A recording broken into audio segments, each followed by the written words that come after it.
तो गाइस आज हम वीडियो देखने वाले अभिनव अरोरा के बारे में, और वीडियो बनाया है ओनली देसी चैनल नामक यूट्यूबर ने। अभिनव अरोरा को एकदम से ज्यादा ही एक्सपोज कर दिया, और भाई एकदम पॉइंट टू पॉइंट एक्सपोज किया है। अगर आप लोग कोई चीज में अंधभक्ति रखते हो, वो चीज को एक्सपोज करना तो चाहिए ही चाहिए, क्योंकि हमें हमारे लोगों को ज्यादा से ज्यादा एजुकेट करना चाहिए हर एक चीज के बारे में, भले ही वो पढ़ाई हो या फिर कोई धर्म का कुछ पढ़ना हो। हर एक चीज में प्रॉपर से एक एजुकेशन होना चाहिए, हर एक चीज में समझ भी होना चाहिए। इस बंदे ने इतना अच्छे से एक्सपोज किया है, और उसके वीडियो को भाई तुम लोग भी लास्ट तक देखो, मैं भी देखूंगा आपके साथ, और लास्ट में मिलते चलो।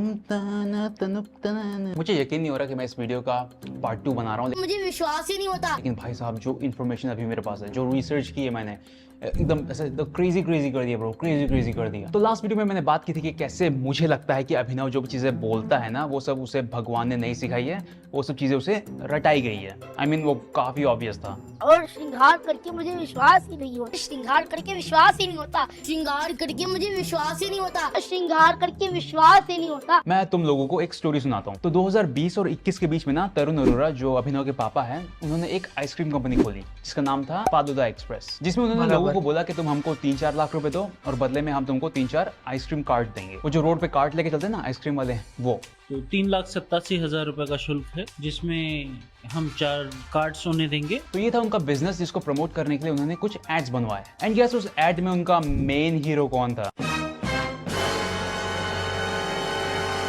फोन बिल्कुल इस्तेमाल नहीं एकदम नॉर्मल है भाई। मैं आपसे बहुत नाराज, कुछ भेजना मेरे जैसा स्वीट। तो इस एड में अभिनव के कपड़े भी बाकी बच्चों जैसे हैं, और उसके रूम में भी खिलौने हैं बच्चों वाले, जो अगर आप अभी के वीडियोस देखोगे ना, तो ये दो रूम में बहुत बड़ा डिफरेंस है। उसकी लैंग्वेज डिफरेंट है, वो वर्ड्स यूज कर रहा है जैसे गॉड, की इम्पोर्टेंस गॉड से भी ज्यादा होती है। और अब तुम लोग उसके मुंह से ये गॉड शब्द कभी नहीं सुनोगे। वो हमेशा बोलता है राधा रानी नंद किशोर है, बिहारी जी राधा रानी। उस वीडियो में अपनी मम्मी को एड्रेस करने के लिए वो बड़े प्यार से बोल रहा है मम्मा। गुड इवनिंग मम्मा, सुपर मम्मी है तू मेरी। लेकिन अब उसके मुंह से सिर्फ मैया निकलता है। और मेरे मैया ने मेरे साथ कंडीशन रखी है। मैया ने मेरे पास परसेंटेज रखी हुई है। अब तुम में से कुछ सोच रहे होंगे कि बराबर बोल रहा है, मतलब बट उसके बाद उसके माँ बाप ने सिखाया होगा ना उसको, उसके बाद शायद से उसके बाद ये बोलने लग गया, क्योंकि वो बच्चा है, और वो बच्चा होने के कारण जो सिखाएंगे वही रिपीट करेगा, क्योंकि उसके दिमाग से खुद कुछ आएगा नहीं। ठीक है, तो मैं भी वो हो सकता है, और खुद को अगर बचपन से ही मैं बाबा हूँ ऐसे बोलने के बाद ऐसे वीडियोस मिल जाए तो कुछ प्रॉब्लम है भाई। और बच्चे को हम कुछ नहीं बोल सकते, भक्ति की मार्ग पे चल रहे भाई, हम इसके ऊपर हाथ ऊपर करते। मैं ये इसमें कुछ नहीं बोलूंगा, बट उसके माँ बाप उसका गलत इस्तेमाल ना करे, मैं इतना ही बोल सकता हूँ। तब तो वो बहुत ही छोटा था, तब से भक्ति थोड़ी शुरू की होगी। वो तो धीरे धीरे जब बड़ा हुआ तब शुरू की होगी ना। वेल, अभिनव के हिसाब से मैं जब बोलने लगा था तब से ही भक्ति करना शुरू कर दिया था। तो देखो, ये दोनों लाइफस्टाइल्स में एक तो फेक है। अब तुम में से कुछ बोलोगे कि अरे वो तो एक एड था, उससे वो सब चीजें करवाई गई है, बुलवाई गई है, स्क्रिप्टेड था सब कुछ। तो तुम्हारे पास कौन सा प्रूफ है कि जो चीजें वो अभी कर रहा है वो भी स्क्रिप्टेड नहीं है, वो भी उससे बुलवाई या करवाई नहीं जा रही है? तो अभिनव के पापा ने फालूदा एक्सप्रेस को प्रमोट करने के लिए दूसरे यूट्यूब चैनल से भी ऐड करवाया, you know, basic marketing practice. लेकिन ये वाला बहुत हार्डकोर था। उन्होंने फालूदा एक्सप्रेस का प्रमोशन करवाया एक चैनल से जिसका नाम है जनता जंक्शन, ऐसा कुछ नाम है उसका। और उस चैनल ने अभिनव के पापा के लिए 1 नहीं, 2 नहीं, 3 नहीं, 4 नहीं, 5 नहीं, 35 वीडियोस बनाए। उनके चैनल पे है, by the way. It's crazy stuff bro, crazy stuff. और उन्हीं 35 वीडियोस में से एक वीडियो में ना, वो जनता जंक्शन का जो होस्ट है ना, वो फालूदा एक्सप्रेस के जो कस्टमर्स हैं उनसे उनका जेन्युइन रिव्यू लेने जाता है। एंड गेस उस दिन उनका रैंडम कस्टमर कौन था? क्या नाम है छोटू? अभिनव। रोज खाते हो उधर आके? हाँ। रोज खाते हो? हाँ। ये बच्चा रोज खाता हूं तो ऐसे बोल रहा है जैसे घर की कंपनी हो। कैसा लग रहा? बढ़िया बढ़िया। बहुत स्वाद है। कहाँ रहती हैं आप? मतलब हम रोज यहाँ से निकलते हैं, वॉक करते हैं और रोज खाते हैं हम यहाँ पे। I mean, वो तरुण अरोरा जी की फ्रेंड है, तो वो ऑब्वियसली वहाँ से रोज गुजरती ही होगी। और साथ में आई थिंक अभिनव की सिस्टर भी है वहाँ पे। तो बेसिकली ये पूरी फैमिली वहाँ पे कस्टमर बन के खड़ी हुई है। ऐसा करना हमें निजी तौर पर अच्छा इसलिए लगता है ताकि आपको ये मालूम चल सके कि कोई अगर कोई सामान बेच रहा है, वहाँ पर कोई खाने वाला है, जेन्युइन खाने वाला। यप। और देखो मैं ये नहीं बोल रहा ना कि Genuine. उनके फ्रेंड एंड फैमिली की कोई गलती है यहाँ पे, वो तो बस सपोर्ट कर रहे हैं। लेकिन जैसा कि वो भैया ने कहा कि ये तो जेन्युइन कस्टमर्स है, जेन्युइन खाने वाला। कैप। अभिनव के पापा ने अपनी कंपनी को गूगल पे 5 स्टार रिव्यू भी दिए। बेसिकली कैसे हम लोग अपने यूट्यूब वीडियोस को खुद लाइक कर देते हैं एक बार, ये वैसा ही है। बढ़िया बढ़िया। फिर मैंने थोड़ी और रिसर्च की तो मुझे ना धीरे धीरे तरुण अरोरा पे और कुछ कमेंट्स दिखने लगे and they were not positive. कुछ लोग बोल रहे थे कि उन्होंने ये फालूदा एक्सप्रेस वाले बिजनेस में इन्वेस्ट किया और ये उनके पैसे लेके भाग गए, ऐसा कुछ। लेकिन देखो मैं ये सब कमेंट्स देख के उस पर ट्रस्ट नहीं कर सकता, राइट? तो मैंने थोड़ी सी और रिसर्च की। Yup, I went super saiyan on this one.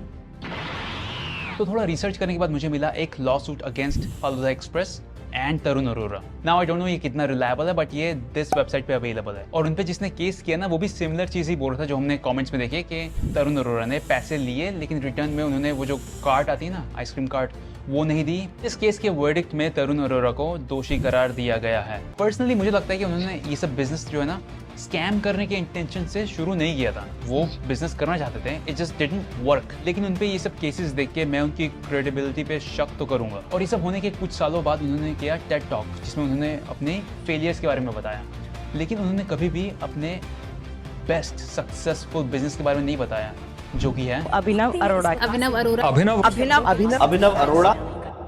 बढ़िया बढ़िया। वो अभिनव से बुलवाते हैं कि रसिकन की झूठी प्रसादी पकड़ के अपने जीवन का गुजारा करूंगा, महल भी छोड़ दूंगा लेकिन मैं ब्रिज की कुटिया में रह लूंगा। तो क्या वहाँ का रास्ता ये ब्रांड डील से होते हुए जाता है? आज मैं आपको लेकर के आया हूँ प्रियंका बंसल की ये फेवरेट प्रॉपर और है। मुझे ब्रांड डील्स करने से प्रॉब्लम नहीं है, बस अपने बच्चे से ये मत बुलवाइए कि उसे इस दुनिया से कुछ नहीं चाहिए, वो छोटी सी कुटिया में रहेगा। कुटिया में रह लूंगा। बढ़िया बढ़िया। फिर यहाँ पे एक लेजिट क्वेश्चन है कि इसमें प्रॉब्लम क्या है? वो हमारी संस्कृति रिलीजन को ही तो प्रमोट कर रहा है।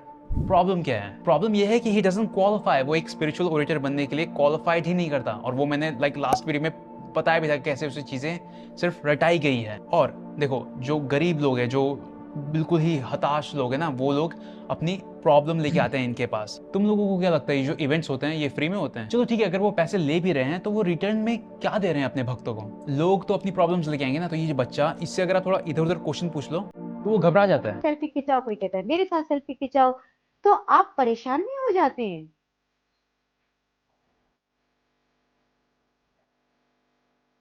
होते हैं क्या हो गया बॉस? नहीं। आई डोंट नो, अगर भाई तुम लोग कोई देख तो रहे हो, लेकिन बता वो के बार दे बार रहा है। पीछे देख रहा है कि भाई मुझे बताओ मैं क्या बोलूं। हाँ, और एक बार तो उसके लिप्स बता। देख के मुझे सच में लगा कि उसने बोला कि मैं क्या बोलूं।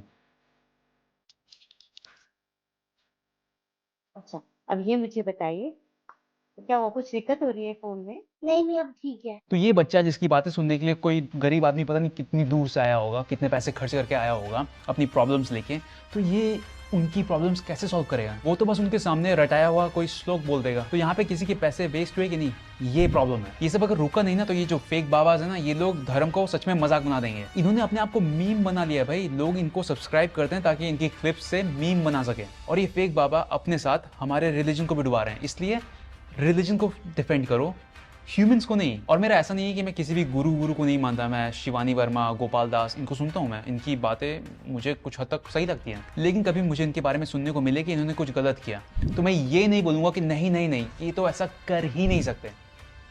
अंधा नहीं होना है। मैं शांति से बैठूंगा और देखूंगा कि कोर्ट ने क्या डिसाइड किया है। इन कंक्लूजन में अभिनव के पापा को यही बोलूंगा कि प्लीज़ उससे उसका बचपन तो मत लो, ये बहुत ही इंपॉर्टेंट फेज है उसकी लाइफ का, वो सब कुछ मिस कर देगा। और अगर आपको लगता है कि मैं गलत हूँ तो भी आई गेस आपको फर्क नहीं पड़ना चाहिए, क्योंकि मुझे फर्क नहीं पड़ता, मुझे नहीं फर्क पड़ता, मुझे फर्क नहीं पड़ता, मुझे फर्क नहीं पड़ता, मुझे फर्क नहीं पड़ता। भाई आप लोगों ने अगर पूरा वीडियो देखा तो भाई लोग, अगर आप लोगों ने पूरा वीडियो देखा है तो आप लोगों ने तो देखा ही होगा किस तरह से एक्सपोज किया गया है। भले ही वो छोटा लड़का हो, उसके पेरेंट्स उसको यूज कर रहे हैं, क्योंकि जिस हिसाब से अभिनव अरोरा ने एक टाइम पे उसने ये बोला था कि वो भगवान का मैसेंजर है, और उसने ये भी वर्ड बोला था कि वो बचपन से ही ऐसा है, बट नहीं, वो बचपन से ऐसा नहीं है भाई। जैसे कि आप लोगों ने वीडियो में देखा ही होगा। देखो अगर भक्ति है भगवान के प्रति तो भाई कोई कुछ नहीं बोल सकता, बट आप लोग भक्ति को यूज यूज करके आप खुद कमा रहे हो पैसा, या फिर आप लोग दूसरे को मोटिवेट कर रहे हो कि भाई वो भी ऐसा कुछ करे। बल्कि ये पॉसिबल नहीं है, क्योंकि भाई हर एक लोग बाबा नहीं बन सकते, उसके लिए भी कुछ प्रतिक्रिया होती है। अगर पूरा वीडियो देखे होंगे तो अच्छे से एक्सपोज तो किया ही है। इस एक्सपोज के कारण इस बंदे के फैमिली ने डायरेक्ट कोर्ट में जाके कंप्लेंट कर दी है। ठीक है, अगर कंप्लेंट कर रहे हो ऐसा तो पूरा न्यूज चैनल के बारे में कंप्लेंट करना चाहिए, क्योंकि हर एक महीने एक हिंदू बाबा को लेके आते हैं अपने स्टूडियो में और उसको एक्सपोज करते रहते, बोलते हैं कि पाखंड बाबा है, क्योंकि इनको बोलने वाला कोई है नहीं। भाई लोग देखो, भक्ति होना चाहिए, अंधभक्ति नहीं होना चाहिए। अंधभक्ति ये चीज है, एक अच्छे चीज को और एक बुरे चीज को दोनों को एक कर देता है। भाई इस चीज में जो गंदा चीज है उसको भी लोग अच्छा मानते हैं। तो आप लोग सबसे पहला क्या करोगे? डॉक्टर के पास जाओगे या फिर आप कोई बाबा के पास जाओगे झाड़ फूक के लिए? अगर एजुकेशन है या फिर आपको समझ है तो आप लोग पहला डॉक्टर के पास जाओगे, क्योंकि झाड़ फूक से कुछ नहीं होता। अगर आप लोगों ने मुरली वाले हौसला का वीडियो देखा होगा तो आप लोगों को समझ में आया होगा कि भाई झाड़ फूक के चक्कर में नहीं पड़ना चाहिए, नहीं तो मौत होगी। पर ये बाबाओं को किसने चढ़ा के रखा है? अंधभक्ति वाले तुम ही लोगों ने। नहीं तो आज के जमाने में ऐसे बाबा दिखना मुश्किल ही है और होना भी नहीं चाहिए, क्योंकि भाई कुछ लॉजिक लगा, कुछ सही लगा और मेरा ओपिनियन भी आपको मैंने दे दिया। अगर मेरे ओपिनियन में भी आपको कुछ गलती लग रहा है तो आप लोग मुझे माफ कर दो, बट अगर अच्छा लग रहा है भाई कमेंट करो। चलो नेक्स्ट वीडियो में मिलता हूँ, तब तक के लिए bye, see you, take care, love you all, जय हिंद, जय महाराष्ट्र, पीस आउट।